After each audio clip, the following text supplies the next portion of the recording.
өөрний хөөх гэж нэрлэдэг байгаа энэ арын хэсгийн хөөхнүүд энэ төр ер нь бол арилахгүй байна гэдэг. Энийг аваад тэндээс нь ойруулах юм бол жоохон дорчлуулаад өгзөнд нь хийгээд өгчхөөр нөгөө хаппи болчихж байгаа. Өгзөнд суулгасан өөхний эсүүд тэндээ амьдраад дахиад хэмжээний томорч болж байна. Ер нь бол бас одоо тэр нууцаар хаалгаанд ордог тохиолдол зөндөө шүү дээ. Тэр одоо нуух боломжтой юм уу ер нь бол?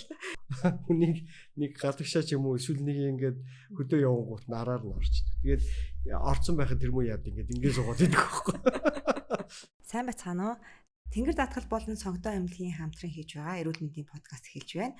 Өнөөдрийн манай подкастын зочноор анагаах ухааны доктор, нөхөн сэргээх, гоо сайхны мэдслийн эмч Бат Эрдэнэ эмч маань оролцож байна. За, Бат Эрдэнэ эмч маань Кубад яг энэ мэргэжлэрээ төгссөн экспанд мэдсэл хийх эрхтэй эмч байгаа. Та сонгодоо эмнэлэг дээр яг голчлон ямар төрлийн одоо гоо сайхны мэдслүүд одоогоор хийж байна вэ? За, Улаанбаатар сонгодоо эмнэлэг ер нь бол мэс заслын төрөл тэр дотроо энэ мэс заслын нарийн мэргэжлийн төрөлдсөн ийм эмнэлэг байгаа. За тэгээ үүн дотроо миний эзэмсэн мэргэжил буюу нөхөн сэргээх гоо сайхны мэс заслын одоо чиглэлийн хаалганууд хамгийн төвөмөл хийгддэг. За үүн дотроо одоо ер нь бол гоо сайхны мэс заслыг бол хүзүү толгой хэсгийнх юм уу эсвэл одоо бүтэн биеийн хэсгийнх гэд бас ангилчиж болно. За Улаанбаатар сонгодоо эмнэлгийн хувьд бол энэ биеийн гоо сайхны мэс заслын одоо төрлүүд нь илүү түлхүү хийгдэх юм боломжтой байдаг. Ягаад тэгэхээр төрөлдсөн нарийн мэргэжлийн одоо мэс заслын эмнэлэг учраас энэ тал дээр илүү түлхүү ордог. За үүндээ жишээлх юм бол одоо өөх сурвалж хаалганууд байна. За хөвлийн гоо сайхны хаалга буюу бүсгүүчүүд маань тами таг нэрээр нь бас сайн мэддэг. За цаашлах юм бол одоо өөх сурвалаад одоо өцөг болон биеийн бусад хэсэг рүү одоо шилжүүлэн суулгах. За мөн түнчлэн одоо хөхний хаалгаанууд. За хөхний хаалгаа гэхээр л ихэнх хүмүүс маань зөвхөн хөх томруулаад болцдог гэж ойлгоод байдаг. За том хөхийг бас жижигрүүлж одоо болдог. Ягаад тэгэхээр энэ маань бас хэмжээний хувьд одоо том байхаараа тухайн хүнд их одоо түүртэй клиникийн шинж тэмдэгтэй. За дээрээс нь бас өөрт нь бас тухгүй байгаад байдаг. Энэ байдлыг одоо засах байдлаар хөх жижигрүүлэх хаалга хийдэг. За энэ хөх жижигрүүлэх хаалганд орсон улсууд бол ямар ч одоо саадгүйгээр хүүхдээ одоо гаргаад хөхүүлэх юм боломжтой байдаг. За хамгийн их түгээмэл тохиолддог нь одоо нэг хүүхдээ гаргаад бүсгүүчүүд маань одоо хүүхд гаргаад хүүхдээ хүүснээ дараагаар хөхний унжилтын асуудалтай тулгардаг. За энийг засах мэсэлбэрийг одоо хавсарсан байдлаар дангаарн буюу хавсарсан байдлаар хийх боломжтой. Хавсарсан гэдэг нь юу хэлээд байна вэ гэхээр зарим тохиолдолд бид нэр хөхний имплантыг ашиглаж одоо хөх өргөнгөө одоо хөхийн томруулах ийм ажлууд давхар хийгдэж явдаг. Ийм боломжтой. За мэдээж хэрэг дээрээс нь одоо хамрын гоо сайхны мэс ажиллабар одоо нүдний гоо сайхны мэс ажиллабар. За энийг бол нүдний гоо сайхны мэс ажиллабарыг бол их хвчлэн одоо давхрааны одоо мэс засал гэж ойлгоод байдаг хүмүүс. Энэ маань бол одоо зохны гоо сайхны мэс засал юм байгаа шүү. Ер нь бол одоо дийлэнх хүмүүст бол зохны унжилтыг засаж нүд залуужуулах одоо ийм гоо сайхны мэс засал хийгддэг байгаа. За нүүр өргөх хаалганууд бол дотроо бол маш олон янз байгаа. Одоо нүүрний дээд 3-1 буюу дух, доод 3-2 хэсэг буюу одоо хацар одоо нүүрний хэсэг болон тэгээд цаашлах юм бол хүзүүний хэсэг одоо давхар ороод явдаг. Ийм гоо сайхны мэс ажиллабарууд ер нь бол хийгддэг. За түүнчлэн зөвхөн энэ гоо сайхны мэс заслаас гадна нөхөн сэргээх одоо мэс заслууд бас одоо хийгддэг. За үүн дотроо жишээлх юм бол одоо осол гэмтлийн дараах одоо дефектүүд үүссэн дефектүүдийг засах байдлаар за хорт хавдар буюу бусад өвчлөлийн улмаас үүсэж байгаа одоо дефектүүд хамгийн одоо түгээмэл яригддаг нэг жишээ бол хөхний хорт хавдрын дараах одоо хөхний нөхөн сэргээх хаалга хийгдэх ийм боломжтой байдаг. За миний өөрийн одоо дипломын ажиллаж ерөөсөө яг энэ чиглэлийг дагсан байдаг юм байна. Тэгэхээр хөхний хаалгааны хувьд Зөвхөн одоо баасгах, томсохоос гадна одоо төрсний дараа одоо гортцсон хүмүүс гэдэг чинь дотор нь эдээ буглаа үүсчихсэн. Тэр хүмүүс зүсүүлээд маш том сорив үлдэх одоо магадaltaй байдаг. Тэрийг одоо орчин үед сориггүйгээр ч юм уу эсвэл сорив багтаагаар эмчлэх ер нь боломжтой болсон уу? За ер нь бол хөх гэдэг эрхтэн маань одоо эмэгтэй хүний хамгийн эмэгтэйлэг байдлыг илэрхийлж яадаг их чухал эрхтэн. Тэгэхээр мэс засалж бид нар бол энэ одоо эрхтний дээр одоо ямар нэгэн процедур, ямар нэгэн одоо мэс ажиллбар хийхдээ болгоомжтой хандах хэрэгтэй юм байна. Яагаад тэгэхээр ер нь бол тухайн хүнийг илэрхийлж яадаг, өөрийгөө одоо нөгөө гоо байдлыг хадгалж яадаг эрхтэн учраас таны одоо саяны асуулт буюу одоо төрсний дараах энэ эдээ төрөвчлүүд түүн дотроо одоо манайхны одоо нэрлээ заншсан юм нь бол гордолт гэдэг байгаа. Яг үүний иргэдээ бол хөхний эдээ төрөвсөл байхгүй. Хөхний эдээ төрөвсөл. Тэгээ энийг одоо яавал одоо сориггүйгээр, яавал одоо зүслэггүйгээр одоо эмчлэх боломжтой вэ гэдгийг бол сонгодоо эмнэлэгт хийдэг байгаа. За энэ мэдээж хэрэг одоо тодорхой эмчилгээний тактик одоо дүрмийн дагуу хийгддэг. Сүүлийн үед бол одоо нөгөө залуу ээжүүд маань энэ талын мэдээлэл муу. За дээрэс нь одоо нөгөө хүүхдээ өхүүлж чадахгүй улмаас болоод энэ хүүхний эдээ төрөвсөлтөд тулгархын тохиолдлууд одоо зөндөө байдаг, элбэг байдаг. Тэгээ энийг бол Улаанбаатар сонгодог эмнэлэг зөвхөн одоо манай баг хамт бол одоо зөвшлөг хийхгүйгээр соруулаад авчих одоо ямар нэгэн одоо шарх сорив үлдээхгүйгээр эдгэх юм боломжтой байдаг. Тэгэхээр ер нь бол ихэнх тохиолдолд бид рефлект бариач дээр очдог. Тэгээ бүр болохгүй бол эмнэлэг дээр очиод эмнэлэг дээр очисон тохиолдол нь яаралтай зүслэг хийх юм гэдэг. Тэгэхээр эрийг бол заавал зүсүүлэхгүйгээр одоо сорж аавна гэдэг чинь бодвол нарийнхан шприц ч юм уу тий оруулаад авчиж гин үү эсвэл дурам ч юм өөр юм оруулж сорд юм уу ер нь. Техникийн хувьд болохоор ер нь бол нөгөө альва эдээ төрөвслийг эхлээд онцлох хэрэгтэй юм байна. Маш сайн онцлох хэрэгтэй. Аль төвшөнд хаана байна. Тэгээд бидний одоогийн ярьж байгаа энэ батлог буюу өөрөлдөх юм бол хөхний эдээ төрөвсөл маань бол зөөлөн эдээ төрөвсөл. За энийг эхний ээлжинд одоо лабораторийн шинжилгээ буюу цусны шинжилгээ, за багжийн шинжилгээ, хөхний эхо, эрентген, за цаашлагын бол бүр компьютер томографч хүртэл хийлгэх шаардлагатай болдог. За ингээд нэгэн тоонш батлагдаад одоо хөхний эдээ төрөвсөл байна гэж үзэж байгаа тохиолдол бол бид нар бол энийг тийм зориултын одоо өргөн тийм зүүгээр хатгалт хийгээд тэгээд тэр нь одоо цаашаага ингэж сорох боломжтой тийм аппараттай холбож өгөөд эдээ төрөвслийг авдаг. За энэ маань бол арьсан дээр ямар нэгэн зүслэг үүсэхгүй байна. За энэ нь цаашлаад нөгөө одоо зүслэг үүсэхгүй байгаа учраас сориггүй идэх юм боломжийг бүрдүүлж өгч байгаа. Хамгийн гол нь энэ одоо процедур энэ ажиллабарыг хийхин тулд нөгөө оншилгоо хамгийн их чухал байдаг. Үргэлжлэлийн процесс ихэнх шатандаа явж гэнэ үү, дунд шатандаа явж гэнэ үү, нэлээд одоо үргэлжилсэн хугацаанд явж гэнэ үү гэдгийг л эхлээд маш сайн наривчилж одоо онцлох шаардлагатай. Тэгэхээр ямар ч юм боломж бол нэгтсэн юм байна. Тэгэхгүй бол нөө зүслэг урт одоо том сорвтой хүмүүс чинь насан туршдаа ер нь бол сэтгэлдээ бас тийм сорвтой явдаг маш тийм билгүй яг ихэнх тохиолдолд нөгөө энэ хөхний одоо хамгийн одоо их одоо өрөвсөх магадлалтай хэсгүүд нь одоо хөхийг одоо ингээд дөрвөлжинд хувааж байгаа юм л да. Тэгээд энэ дотор дээд дөрвөлжин дээр буюу энэ дотор талынхаа хэсэг дээр илүү өрөвсөх тохиолдлууд нь их байгаад байдаг. Ер нь бол энэ дээгүүр хэсэгтээ их өрөвсөх магадлалтай байгаад байдаг. Тэгээд хэрвээ тэнд одоо зүслэг хийгдчих юм бол одоо тухайн одоо бүсгүн маань хизээш одоо юм задгаа ангиртай ховц өмсөж чадахгүй болчдаг. Заавал одоо юм одоо сорвой далдалсан ийм одоо хувцас хэрэглэх болчдөг. Тэгээ тэрнээсээ ичдэг дандаа санаа зовж яадаг ийм байдалтай болчдөг. Тэгэхээр одоо ийм хаалганд орохоос өмнө биеэ бэлтгэх нь хэр чухал байна? Эсвэл зүгээр одоо явж байгаа л 1-2 хоногийн дотор шийдэл орчих асуудал юм уу? Биеэ бэлдээгүйгээс болоод юм уу? Эсвэл эмчийн зүгээс гарсан алдаанаас болоод гарч ирсэн тийм тохиолдлууд юу вэ? Одоо жишээлбэл тань дээр хагарцсан тохиолдол та ингээд авдаг өөр одоо буруу ч юм уу алдаад гэсэн тохиолдол ингээд бисэл хийж янзлдаг тохиолдлууд байгаа ш. Тэгэхээр тэр тохиолдлуудынхаа талаар ярил хүмүүст бас арай жоохон ойлгомжтой сонирхолтой байх болов. Тий, ер нь бол яг нөгөө саяны хэлээд байгаа ер нь бол өвчтөн сонголт байхгүй. Өвчтөн сонголт гэдэг маань өөрөөр хэлэх юм бол тухайн хүнд яг ямар хаалга тохиромжтой байна гэдгийг эмч мэрэгжлийн хувьд тэрийг одоо тогтоож өгөх хэрэгтэй байдаг. Тэр буруу тогтсны улмаас өөрөөр хэлэх юм бол буруу онш тавьж гин гэсэн үг байхгүй. Буруу онш тавьсны улмаас дараагийн одоо нөгөө хүндрэлүүд гарах юм боломжтой.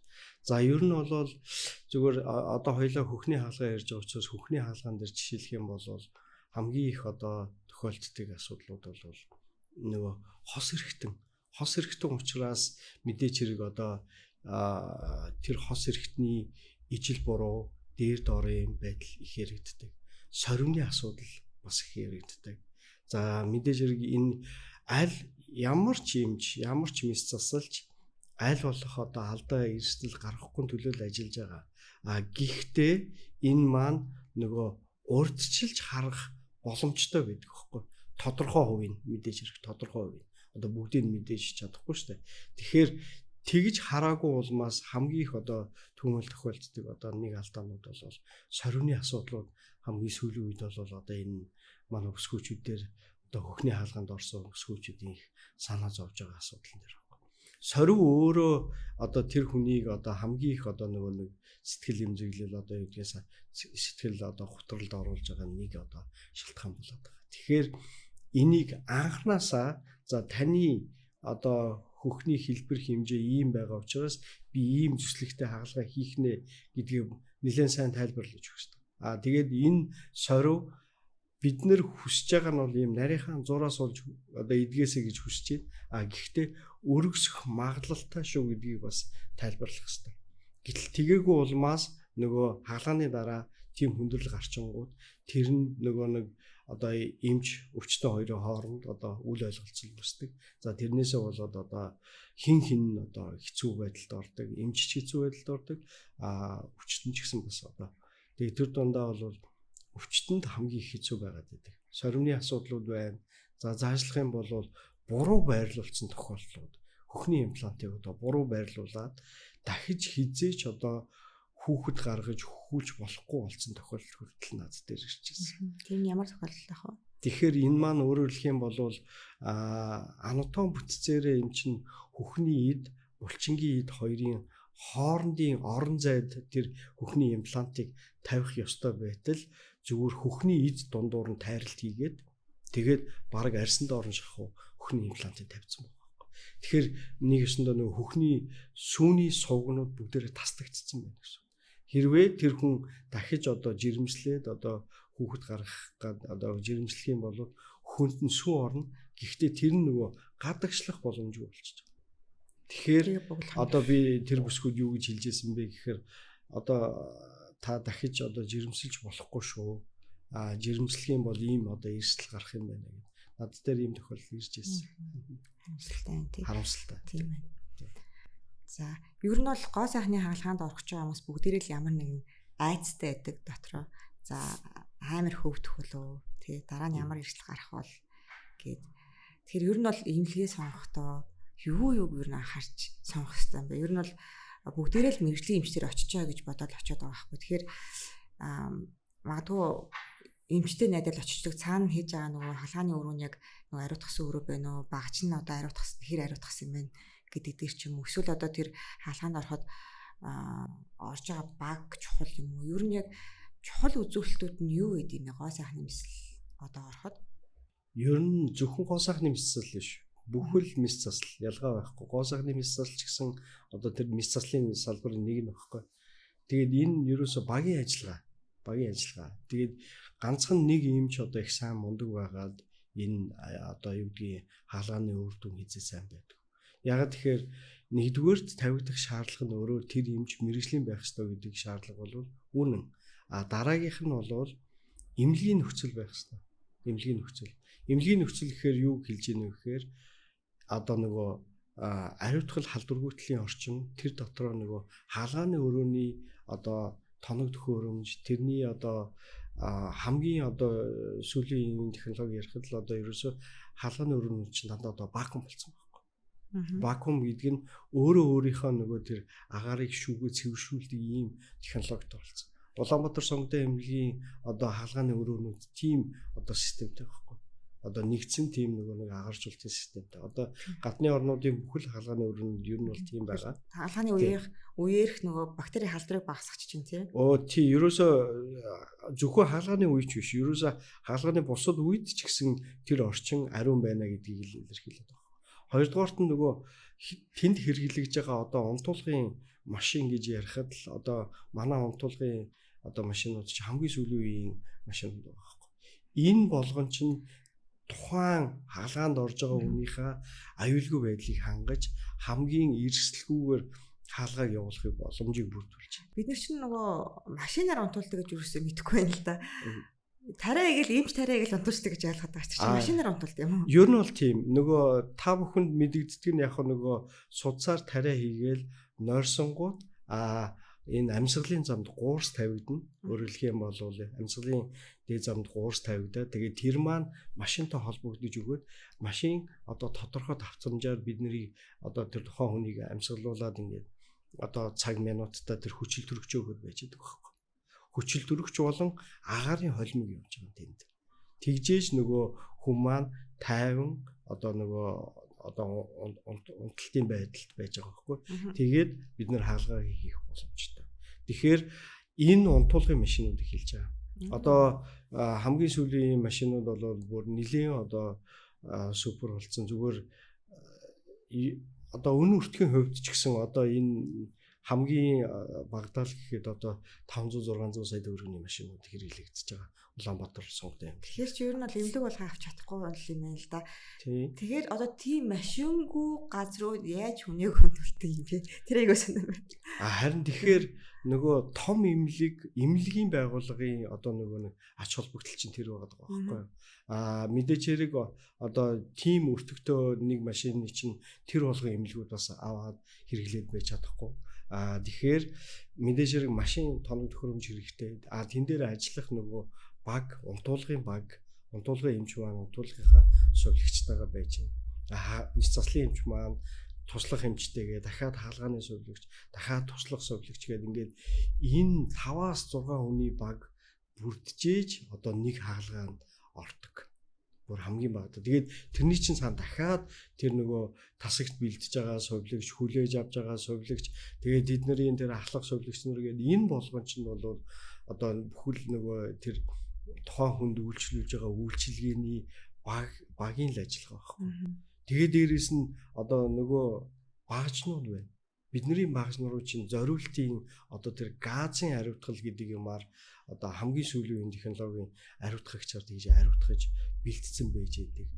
Тэгээд тэрүүгээрээ бид нөгөө одоо ер нь бол бусад эмнэлгээс бас ялцчихгүй. Яагаад тэгэхээр энэ сүүлийн үеийн технологиг хэрэгжилж ийн тэрэн дээр ажиллаж байгаа боловсон хүчин буюу өөрөөр хэлэх юм бол эмнэлгийн мэргэжилтнүүд маань энэ багийг бүрдүүлж байна гэдэг бол таныг аюулгүй амжилттай хаалгаанд одоо оруулаад сайн үр дүн үзүүлэхэд л одоо тусалж байна гэсэн үг байна. Тэгэхээр нэр баашны хариуцлагаас маш чухал юм тий.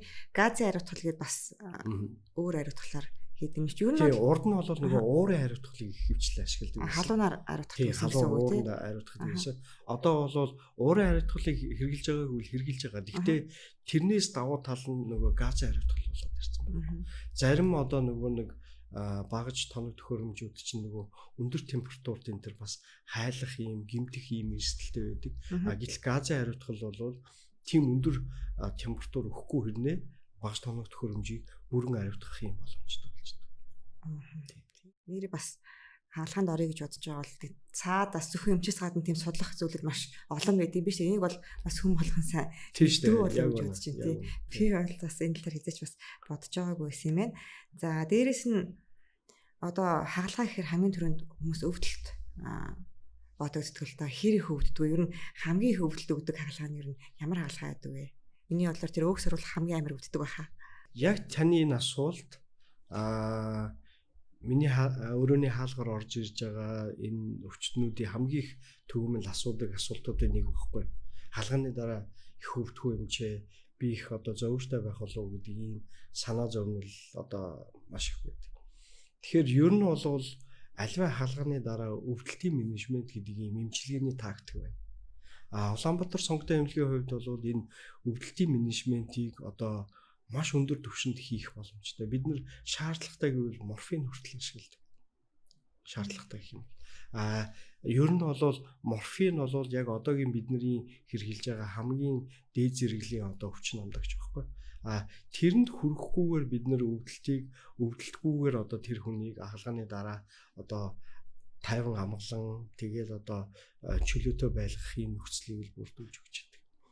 Ихэнх тохиолдолд яг өөрөө чи асууж байгаа өөх сурвалж хаалганы дараа маш их зовөр өгдөг болов маш их өвдөлт өгдөг болов гэдэг. Эсрэгээрээ манад хаалганд орж байгаа улсууд бол маргааш нь ихэд маш цоглог болсон алхаад явж байна. Тий. Яагаад тэгэхээр яг л түрүүний хэлээд байгаа миний нөгөө багийн ажиллагаа буюу хаалгараас гарахаар манай одоо сэхэн амьдруулах тасгийн сувилагч нар мөн түнчлэн тасгийн одоо нөгөө мэс заслын хэвтэ имжлүүлэх тасгийн сувилагч нар бидний битсэн имчилгээг цаг тутамд хийгээд явхаар энэ бол өвдөлтийн менежмент байхгүй. Тэгэхээр нөгөө тухайн хүндээ зовөргүй өвдөлтгүй таата гэх нь хашаанд ихтэй ямар ч байсан тийм одоо хэцүү байдалд байхгүйгээр хаалганы тэр одоо дараах өдрүүдийг даван туулах боломжтой байдаг. Энэ л одоо хамгийн чухал. Тэгэхээр энэ бол ганцхан одоо нэг л одоо сайн эмч биш, бүхэл бүтэн сувилагч эмчнэр эмнэлгийн мэрэгчлэнүүдийн багийн ажиллагаа гэдгийг л одоо ойлгох хэрэгтэй. Тэгэхээр хойлоо өөх саруулах мэсэл ярьсных. Одоо сүүлийн үед нөгөө саруулсан өөхийг хаяхгүйгээр энд тэндний хэрэгтэй газар нь хийдэг болчихсон. Тэгэхээр одоо миний бодлоор ер нь нэлийн тарган хүмүүсийн өөх саруулах мэсэл ороод байгаа гэж ойлгосон. Урд нь тантай ярилцахад турхаа хүмүүс ч гэсэн өөхнөөсөө саруул. Турхаа хүмүүс ч гэсэн өөх гараад өөхнүүдийн хэрэгтэй газарт нь хийчдэг гэсэн. Тэгэхээр ер нь нийт ингээ өөх саруулах мэсэлд орж байгаа хүмүүсийн дундад жин одоо юу гэдэг дэндүү их тархалтай хүмүүс орд юм эсвэл ихвчлэн хүмүүс зүгээр тодорхой хэмжээний өөх саруулж аваад нөх хэлбэржүүлэх зорилгоор ер нь орд юм уу? Ер нь таны хувьд одоо өөх саруулах хаалгааг эрэгтэй хүмүүс илүү хэлэгдэггүй эмэгтэй хүмүүс хэлэгдэг гэж бодож байна. Алийг та бодож байна? Эмэгтэй хүмүүс гэж бодож байна. Ер нь гоо сайхны мэсэл гэхээр ер нь шууд эмэгтэй хүмүүс гэж бодож байна. Ер нь бол альж хүүсэнд хийгддэг. Эрэгтэй болон эмэгтэй хүүсний аль алинд нь хийгддэг. Тэгэхээр энэ өөх саруулах хаалганы одоо нэг давуу тал нь маш богино хугацаанд шүү. Яагаад тэгэхээр нөгөө одоо 5-аас 6 жил зав айгүй бол бүр тэрнээс ч удаан хугацаанд фитнес болон дасгалын хөдөлгөөнөөр одоо олж болох байсан нөгөө биеийн галбирыг ер нь бол нэг сарын дотор л болж байна. Сар болох юм биш бас тий. Сарын тэр дорой гэж бодоод байсан. Тий, сарын дотор. Эдгтлийн бас дуудах. Тий, яг нөгөө биеийн байдал ер нь бол хаалганд орсон улсууд нэг 3 хоногийн дараа эмнэлгээс гардаг. Тэгэхээр эмнэлгээс гаргаж яана гэдэг бол биеийн байдал нэлээд сайжраад өдөр тутмынхаа үйл ажиллагаа буюу өдөр тутмынхаа одоо хэвийн одоо ажлыг хийх боломжтой болчиход гардаг. Тэгээд хавдар хаван буугаад биеийн байдал сайжраад биеийн галбир засагдтал бол хамгийн багтаа сар. Тэгээд зарим хүн дээр бол арай урт хугацаа шаардлагатай байдаг. Тэгэхээр ийм одоо богино хугацаанд сайн үр дүн олж авдаг учраас одоо сүүлийн үед бол манай бүсгүүчүүд, залуучууд одоо энэ хаалгыг бас маш их сонирхож байгаа. За тэгээд мэдээч хэрэг сорулж авсан өөхөн эдийг бид нэр шаардлагатай гэх юм бол биеийн өөр айл нэг хэсэгт. За тэрэн дотороо хамгийн хийгдэж байгаа хэсэг нь болохоор өгзгөнд хийгдэж байгаа. Өгзгөнд өөх шилжүүлэн суулгах хаалгаа бол одоо энэ зүгээр он цаг талаар одоо энэ ковидын өмнөх ковидын дараах гэж яригдаад байна шүү дээ. Ковидын дараах хугацаанд бол хамгийн их төвөмөл хийгдэж байна. Тийм үү. Тий. Яагаад юм гэхээр нөгөө өөрөөр хэлэх юм бол ковидын хугацаанд бас тодорхой хэмжээний хүмүүс одоо нөгөө 20-нд орсон жингийн илүүднээс нэмэгдсэн. За тэгээд одоо юу гэдгийг бас нөгөө мэдээлэл амар бас чөлөөтэй болж эхэлсэн баха. Тэгээд илүү их одоо нөгөө энэ хаалгааг их сонирхоор болсон байна. нэг юм ойлго. Энэ өг сурвал хагалгаа таргуу хүнд эсрэг залттай. Эсрэг залттай гэдэг нь хийхгүй гэсэн үг. Таргуу хүнд хийхгүй. Эсрэгээрээ ямар хүмүүс тэгээд хийх юм бэ гэхээр өөрөөр хэлэх юм бол жингийн илүүдэлтэй хүмүүс хийдэг байхгүй. Жингийн илүү. Манайхан ихэвчлэн ямар ойлголттой гэдэг вөхөр их л одоо би таргуу онсууд дээр одоо нөгөө өөхөөс оруулахаар ингээд турчна гэж ойлгоод байдаг. Үгүй. Энэ бол эсрэг залттай учраас яагаад эсрэг залттай? Хэрвээ тэр хүн дээр өөхс оруулах юм бол нэгдүгээр маш олон тооны хүндрэлүүд гарах хэрэгсэлтэй. Хоёрдугаар хаалгааны үр дүн тийм сайн гардаг. Нөгөө арьс нь сулрах, унжих, хуйнрах тэгээд мэдээж хэрэг хэмжээ багасна. Гэхдээ тийм гоё үр дүн гардаг. Жингийн илүүдэлтэй улсууд дээр яадаг вэ гэхээр яг жинхэнэ биеийн галбир засагддаг. Хамгийн гол нь нөгөө одоо зөндөө олон одоо сар жилээр нөгөө фитнес яваад биеийн тодорхой хэсгүүд тэр дотроо хөөхнүүд нөгөө өөрний хөөх гэж нэрлэдэг байгаа энэ арын хэсгийн хөөхнүүд энэ төр ер нь бол арилахгүй байна гэдэг. Энийг аваад тэндээс нь өөрөөр хэлбэл жоохон дорчлуулаад өгзөнд нь хийгээд өгчхөөр нөгөө хаппи болчихж байгаа. Маш аз жаргалтай болж байгаа. Тэгэхээр энийг л одоо ер нь бол хаалганы явцад тухайн хүндэнд харуулж хийх хэрэгтэй юм байна. Өөх соруулаад нөгөө янз бүрийн газарт нь хийхэд одоо энэ төрлийн өөхийг нь хийдэг гэсэн тийм заалтууд байдгүй. Одоо жишээлбэл өгцөнд хийж байгаа өөхөнд ямар өөх хийдгийг. За дээрэс нь өөх чи угаасаа дасгал хийхээр ингээд хайлчт юм чинь дараа нь юу н бас нөгөө турхад адилхан хайлаад алга болчих уу. Өөх шилжүүлэн суулгах хаалга бас л их түгээмэл хийгддэг хаалгануудын нэг. Хамгийн одоо нөгөө өөхний эсийнхээ хувьд ийм бат бөх өгөөд чанартай жигд одоо нөгөө том жижиг биш байх нь шүү дээ. Жигд ийм өөхнүүд бол гуйны арын байрлал байдаг. Бидний одоо энэ сууж байгаа хэсгийн одоо гуйны артлын өөх бол эндээс авсан өөхийг нүүрэнд хийхэд илүү тохиромжтой. Нүүрлээ бас өөх шахах тийм.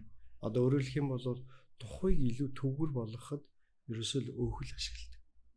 Өөх ашиглал. Ирүүг жоохон ийм шүнтгэр болгож өгөх юм бол бас өөх ашиглаж байна. Жоохон хацартай болмоор байна гэх юм бол бас өөх ашиглаж байна. За энэ хацар хамрын гурвалжингийн одоо энэ нуглаасыг бүдүүрүүлмээр байна гэх юм бол бас өөх ашиглаж байна. Энэ өөхнүүд бол харьцангуй нөгөө хэмжээний хувьд бага тэгсэн хэрнээ чанарлаг өөх гардаг. Гэтэл одоо юу гэдгийг өгзөг эсвэл хөхөө томруулах зорилгоор хийж байгаа өөхний шилжүүлэлтүүд маань тодорхой хэмжээний их хэмжээтэй байх шаардлагатай. Тэгэхээр бид нөгөө өөрт нь таалагдахгүй байгаа хэсгийн өөхийг соруулж аваад тэгээд тэрийг процесслон хамгийн гол юм маш сайн процесслох байхгүй. Процесслно гэдэг маань юу хэлээд байна вэ гэхээр өөхний эсийн тэр цус шүүс бусад одоо нөгөө хэрэгцээгүй эдисээс нь салгах хэрэгтэй. Угаадаг, шүүдэг тэгээд нөгөө центрифугддаг байхгүй. Тэр нь бас тусгай машинаар хийгддэг үү те? Тэгнь. Тэгээд тэр центрифугдах явцад одоо нөгөө үүдл буюу stem cell гэдэг юм ялгардаг. Тэгээд тэр маань нөгөө шилдэн сууж байгаа одоо шинэ газар очихороо тэндээ одоо нөгөө бэхжих боломжийг бүрдүүлж өгдөг. Тэгэхээр өөрөөр хэлэх юм бол одоо мэдээж хэрэг санаа зовнил нь юу гэдэг гэхээр за би өгзөндөө өөхөө шилжүүлээ суулгачаа тэгээд дараа нь хэмжээ нь багасчихгүй ингээд дасгал хийхээр одоо миний өгзөг хэмжээ нь багасчихгүй гэж амар их асуудаг. Гэтэл бидний одоо энэ хийсэн судалгаагаар юу харагдаад байна гэхээр өгзгөндөө шилжүүл суулгасан хүмүүсийн ойролцоогоор нэг 25%. Өөрөөр хэлэх юм бол за нэг 500 мл өөх шилжүүлэн суулгахад нэг 100 мл нь л шимэгдээд 350-аас 400 мл нь үлдчихэд байна. Тэгээд тэнд юу үүсэж ийн вэхээр нөгөө хүн буцаа жоохон жин нэмэгдэхэд өгзгөнд суулгасан өөхний эсүүд тэндээ амьдраад дахиад хэмжээний томорч болж байна. Өөхөө татдаг тий. Ер нь бол эсүүд хоорондоо тэр нөгөө нэг тижээлээ одоо солилцох юм боломжтой. Тэгээд тэр үүдл буюу өөрөөр хэлэх юм бол бидний нөгөө нэг одоо их хэс байхгүй. Одоо тэндээс л бусад бүх хэсийн одоо нөгөө үүсгэрүүд нь үүсэж байгаа. Тэгэхээр тэр нь одоо өөхний эс дотор явж байна. Тийм үү. Тэгэхээр ер нь бол энэ эрүү духандаа ч юм уу янз бүрийн филлер хийлгэжээс өөрийнхөө өөхийг хийлгэсэн илүү дээр юм биш тий. Харин тэгэхээр Дүүргэлтүүд гэдэг одоо энэ одоо техникийн одоо гоо сайхны мэсцлийн техникүүд байна. Дүүргэлтэн дотор нэгдүгээр филлер хэрэгжилж болно. Эсвэл өөрөөс авсан эд буюу өөхний эсэргэл. Филлерийн давуу тал болохоор янз бүрийн хаалгаа болохгүйгээр шууд бэлэн байгаа зүйлийг хэрэглэх байхгүй. Гэтэл хэмжээний хувьд хязгаарлагдана л. 1-2 зав бүр ихийг хийлэх нэг 5-10 мл-ийг хийхээс тэрнээс илүү бас хийж болохгүй. Яхаар нэг өрөвсчгүй байдаг. Гэтэл өөхний одоо шилжүүн суулгалт болохоор хамгийн багадаа 10 түүнээс дээш мл хийдэг. Тэгэхээр нөгөө давуу тал нь одоо эсийн хувьд одоо шилжүүн суулгалт одоо хэмжээний хувьд бол хангалттай. Нөгөө талдаа нөгөө филлер маань үнэн өсөд байдаг. Нөгөө хэмжээг нь ихсгэх болгох тусам их болгох тусам. Тий, хэмжээг нь ихсгэх тусам 3 мл хийхээр дахиад мөнгө нь нэмэгдээд байна гэсэн үг. Гэтэл өөхнийс нэг авцсан эсийг бүгдийг хийж байгаа учраас тэнд төлбөрийн асуудал нэг л ярьдаг. Тэгэхээр альва юмн дээр төлбөр нэмэгдэхээр сул тал болоод өөрчлөлт. Тэр өөхийг ингээ буцааж шахахдаа шууд цэврээр шахчих юм эсвэл ямар нэг юмтай хойлдгоо? Өөх шилжүүлэн суулгах процесс одоо тэр центрифугд нь буюу өөрөөр хэлэх юм бол нэг шүүж байгаа юм. Тэрнээс биш өөр нэг бодис юм уу өөр юм тарай холих тийм зүйл бол байхгүй. Яг өөрийнх нь хэсийг л хийж байгаа. Зарим хүмүүс ингэж болоод энэ хүнээс өөхөн суруулаад тэгээ би өөртөө хийх хичээл да гэдэг тэр боломж. За монголчуудын бас нэлээд түгээмэл хийлгдэг хагалгаа нэг давхраа хийлгэх болдог гэж бодож байна л да. Тэгэхээр түрүүний таны ярьснаар давхраа хийлгэх одоо зохины мэсэл хоёр чинь хоёр өөр гэж ойлгогдлоо. Тэгэхээр яг юугаараа ялгаатай байна вэ? Давхраа ямар хүмүүс хийлгэх юм одоо зохих засах мэслийг ямар хүмүүс ч юм хийдэг юм бэ? Яг үнэ. Яг одоо наад асуулт чинь бол одоо энэ иргэдийн дунд маань ингээд дандаа ингээд яригдчихэд ийм асуултууд нэг байхгүй. Тэгэхээр нүдний гоо сайхны мэс засал гэж байгаа юм. Одоо том утгаараа, одоо том агуулгаараа нүдний гоо сайхны мэс засал дотроо нүдний давхраа буюу нуглаас үүсгэх мэс засал, эсвэл зохины гоо сайхны мэс засал гэдэг ингээд юм байна. Ер нь бол одоо бидний сурах бичиг дээр давхрааны одоо нуглаас үүсгэх энэ мэс засал харьцангуй залуу хүмүүст хийгддэг. Ойролцоогоор одоо юу гэдгийг нэг 15-6-аас нэг 20-25 хүртэлх наснд л ер нь илүү тохиромжтой байдаг. Яагаад гэхээр давхраа үүсгэх мэс ажилбар буюу нуглаас үүсгэж байгаа мэс ажилбар нүдний хэлбэрийг өөрчилдөг, жоохон бөөргий болдог. Тэгэхээр төрх өөр болдог. Тэгэнгүүт төрх өөр болчхоор нөгөө хүнд таалагдах болж эхэлдэг. Зохины гоо сайхны мэс ажилбар бол нүд залуужуулах буюу тодорхой хэмжээний сэргэлт одоо тэр унжилтын засаж арай 5 жилийн өмнө ямар залуу харагдчихсэн тэрийг л бий болгох гэж хийгдэж байгаа ийм мэсэж. Ихэнх хүмүүс маань нөгөө мэдхгүй болохоор л дээд зохин дээр хийгдэж байгаа болгоныг давхраа гэсэн ойлголттойгоор би давхраа хийлгүүлье гэж орж ирээд байдаг. Тэгээд тайлбар сонссныхаа дараа үгүй харин тийм ээ би ингээд нүдэл сэргээчмээр байгаа хгүй. Тэрнээс надаа тэр давхраа махраа ерөөсөө хэрэггүй. Тэгээ тийм ч учраас манай эмнэлэг дээр дийлэнх хүн зохины гоо сайхны мэсэл хийгддэг. Гоо сайхны мэсэлтэй холбоотой танд одоо хүмүүс ер нь иймэрхүү юм мэдчихвэл зүгээрээ гэсэн өөрт нэг хэлэх зүйл байна уу? Одоо сонирхолтой ч юм уу? Мэдээж хэрэг гоо сайхны мэс засал одоо хэрэгтэй юу гэвэл хэрэгтэй. Мэдээж хизээ ямар хугацаанд хэдэн наснда хийлүүл илүү тохиромжтой вэ гэдгийг л одоо яг мэргэжлийн эмчийн зөвлөгөөг л авах хэрэгтэй. Тэрний тулд бид нөгөө насны заалт гэж юм гарч ирдэг байхгүй. Аливаа хагалгаанд насны заалт гэж байдаг. Жишээлх юм бол одоо залуу юм харьцангуй залуу гэхээр нэг дөнгөж 30 гарч байгаа бүсгүүчүүд за нэг 2 одоо төрсэн ч юм уу тэгэнгүүтээ би тамтаг хаалгаанд ормоор байна. Яг тэгэхээр миний хөвли одоо гидс амар язарсан байна гэдэг ийм одоо асуудал тавьж их орж ирдэг. Гэтэл бидний сурах бичиг дээр ер нь бол тамтаг хаалгааны насны заалт нь өөрөө 40-с дээш байхгүй. Ер нь ихэвчлэн 45-аас дээш. Тэгээд энэ насны заалт энэ одоо нөгөө өөртөө тохирсон зүйлүүдийг л хийх юм бол илүү амжилттай болдог. Тэгэхгүй хит их оройтох эсвэл хит их одоо өмнө хэлэх юм бол энэ нь дахиад нөгөө таалагдахгүй байдалд хүрдэг. Таалагдахгүй байдал нь өөрөө хүндрэл болдог. Хүндрэл гэсэн үг байна. Юу таалагдахгүй байдалд хүрэх вэ гэхээр нөгөө сорвны асуудал таалагдахгүй. 30 настай хүний тодорхой хэмжээний сорив хүлээж авах одоо үнэлэмж гэдэг юм уу хүлээж авах байдал нь 45-аас дээш насны хоёр хоорондоо өөр. Тэгээ тийм учраас хаалгаа болгон дээр ийм насны заалт байдаг. Яг түрүүний давхрааны мэс засал буюу давхраа хийх мэс заслыг харьцангуй залуу хүмүүс дээр хийдэг юм а гэдгийг л хэлээд байна. Болно хараа ийм баггүй нөө залуу охтууд дээр ингээд сорвны асуудал яригдахаар тэр чинь нөгөө гэр бүлийн хувьд, хувь хүний хувьд харьцангуй нөгөө төлөвшлийн хувьд ч гэсэн өөр үүдэг байна. Тэгэхээр сорив үлдээд юм. Сорив үлдээ. Ташаан толгооноос нөгөө ташаан толгоо хүртэл ийм том төслөг ирж. Тэгдэм үү тий. Тэгээд тэр чинь тэрийг нөгөө нэг хийлэг болохоор мэддэггүй байхгүй. Хийлэгцэн хойноо тэрнээс нь болоод нөхөр нь тэр бүсгүй дургу болчих тохиолдол. Юу нь бол тамитак гэдэг нислэл чинь өөхий соруулаад арсын нас цуг ингээд янзлжаа гэж ойлгож байгаа зүг.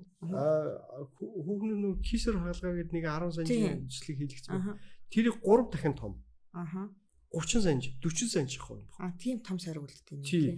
Нэг ташаалгоноос нөгөө ташаалгоо хүртэл энэ хүртэл. Яг хоо мэдээж хэрэг гоо сайхны хаалгаа учраас нөгөө хамгийн гоё эстетик ойдл юмнууд тавигдана. Тэгээд дээрэс нь одоо дотор хувцсны цаагуур орчин өдрийн асуудлууд байна л да.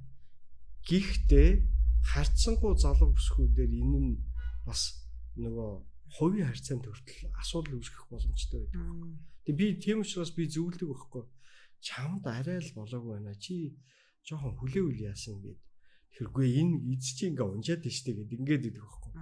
Ойлгож байна. Эз чи унжиж байна. Тэгтээ зүсгэл юм бол сорив үлдэн штэ.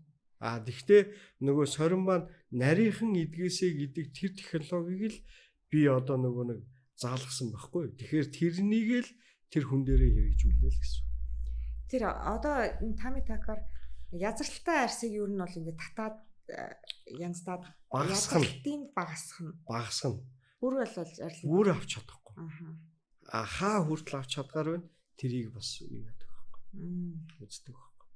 Тэгэхээр нөгөө насны онцлог заалт гэдэг юм чинь ихэнх эмнэлгүүд юу болоод байна вэхээр ороод ирэнгүүт нь л хийгээд үгүй л гэдэг байгаа байхгүй. Гэтэл татгалзаж сурах хэрэгтэй байхгүй. Одоо нэг ийм үг гэдэг байхгүй юу? Одоо бидний одоо манай профессоруудын хэлж байдаг. 3 сард мэс засалж болно. 3 сарыг хүн дагаад мэс засалж болно. 3 жилийн хугацаанд хинд мэс заслыг хийх вэ гэдгийг сурч байна. 30 жилийн хугацаанд хинд энэ мэс заслыг хийхгүй вэ гэдэг ийм үг гэдэг.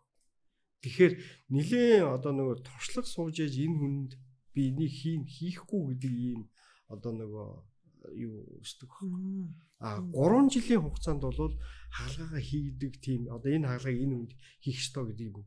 Зүгээр хараа зогсож байгаад 3 сарын дотор бол энийг ингээл хийчихнэ. Тэр бол одоо манай яг нэг үг хэлэхэд үнэндээ бол дандаа тэр 3 сарын асуудал яваад байгаа. Хөвчлэн хийгээд юм тий. Тэгээ бүр 30 жил босъё дараа хинт хийхгүй вэ гэдгээс сурах байхгүй юу тий. Тэгэхээр чинь айгуу чухал байгаа юм тий. Тий. Тэгэхээр татгалзан гэдэг чинь тухайн хүнийг эрслээс, хүндрэлээс тэр дараагийн үр дагавраас хамгаалдаг. Би бол одоо яг үндэ тэгжил боддог. Одоо тэр гоё залуу бүсгүй гэр бүл азаргалтай байх хэрэгтэй. Тэгээд одоо нөгөө нэг заримдаа одоо муудалцахын зөндөл гардаг шүү дээ гэр бүл дотор. Тэгээд тэр нөгөө бас хаалгааны асуудлуудыг хүртэл байдаг байхгүй. Тэгээд над дээр чинь одоо ер нь бол бас одоо тэр нууцаар хаалгаанд ордог тохиолдол зөндөө шүү. Тэр одоо нуух боломжтой юм уу ер нь бол чи хаалгаанд орч яаж одоо нуух боломжгүй. Тэгвэл одоо нөгөө гэр бүлийн зөвшөөрөхгүй байгаа байхгүй. Тэгэнгүүт нөгөө хүнийг нэг гадагшаа ч юм уу эсвэл нэг ингээд хөдөө явангуут нараар нь орчдөг. Тэгээд орцсон байхад тэр муу яад ингээд суугаад идэх байхгүй. Тэгээд энэ чинь уул нь бол тэр хоёр хүний л асуудал шүү дээ. Тэгээд тэгж орж байгаа бүсгүүчүүд одоо би ингээд яг нөгөө судалгаа хийгээг байна. Тэгвэл зүгээр ажиглаж байхад тийм сэтгэл зүйн хувьд ийм доктортой биш орж байгаа хүмүүсийн шархны эдгэрэлт муу гэдэг байна. Тэр сэтгэл зүй бэлтгэх айгуу чухал юм тийм. Тэгээд тайван байх. Гэр бүл дэмжээд нөхөр нь дагуулж ирээд тэгээд одоо юу гэдгийг за чи минь орчих би хүүхдүүдэд хараад байжээ гэж байгаа тэр хүн бол юусоо савхаал гараа явдаг. Наа чи маш сонирхолтой. Энэ ер нь бол нөгөө бид нар чинь нөгөө нэг юу амт юм багхгүй. Одоо бас л нэг одоо нөгөө байгалийн амтнд ихтэй оюунлаг амтд багхгүй. Сэтгэл санаа тайван байхаар бие физиологийн тэр бодис солилцооны өөрчлөлүүд нь тайван хэвэн.